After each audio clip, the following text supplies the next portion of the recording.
Hello, gorgeous soul. Welcome to your weekly astrology. And there is so much going on this week. We have a new moon in Pisces, bringing about the end of a cycle and awakening our intuition and spirituality. We also have Mercury going retrograde. No! And some other fabulous stuff involving Jupiter. It's exciting. Don't be scared of that Mercury retrograde. It's all going to be good. Here's your weekly astrology.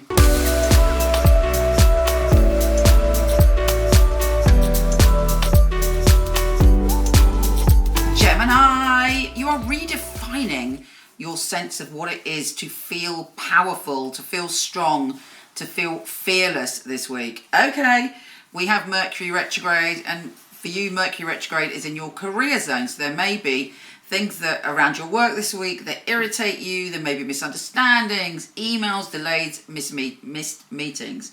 So be aware of that on the positive side, because you know me, let's all look on the bright side of life. I believe that Mercury retrograde isn't all bad. Sometimes you can have a fabulous Mercury retrograde, and other times it can be a pile of poo. It really depends what's going on for you at the time.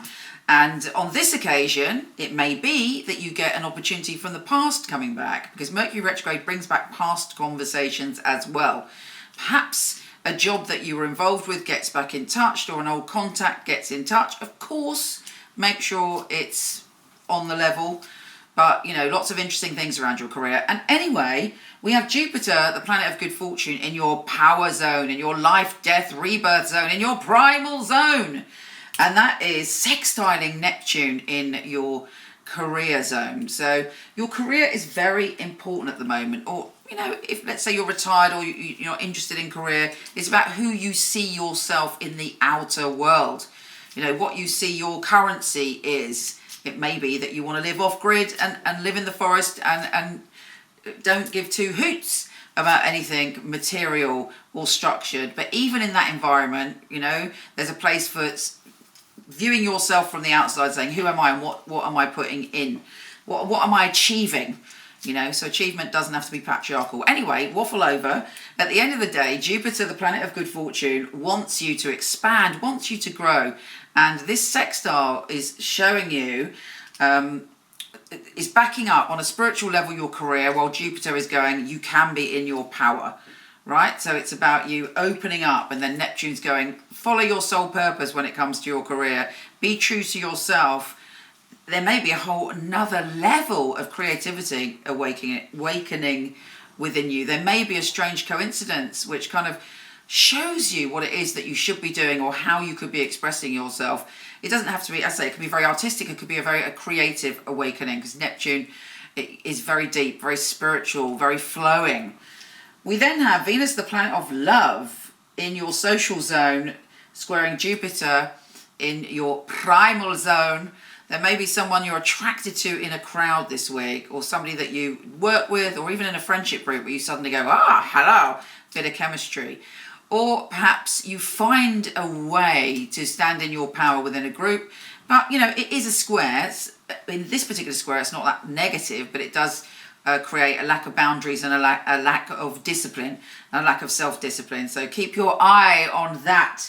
The new moon in Pisces and the sun entering Pisces gives you a brand new start when it comes to those things I was talking about earlier, your career, your sense of purpose, your sense of achievement, and you're ready for it. You're ready to let go any fears, any insecurities and any doubts. I mean, maybe not all of them, but certainly you can, if you do the work, let go of some of them to find your voice, to find your power, which Jupiter is helping you with. So, you know, you are worthy. You do deserve to stand your ground. And when you're in touch with your primal emotions, even if that's fear or anger, you know, when you're truly aware of what's triggering you, you can handle things in a new way, and you can understand that you have the power to not be in control of situations, but you have the power to be able to step through challenging situations, successful situations, amazing situations, or situations that make you uncomfortable with fear or shyness. You can do it, and you have that help this week, even though Mercury's retrograde. Lots of love, take care, and I'll speak to you soon. If you want want to check out your written monthly, weekly, yearly astrology, pop over to my website, micheleknight.com. I'm not doing readings at the moment, but I do have a company of some of the best psychics and astrologers in the world. I've had the company for 20 years. I handpick them and they are fabulous. So I'm going to start to show you, starting now, their little videos on here. My name is Alexandra. I'm a motivational and inspirational reader. First of all, I'm psychic. I'm like a channel. I'm channeling messages as and when they just come and go. Working on the phone is much easier compared to having a face-to-face reading. It allows me to express 100% of my skills.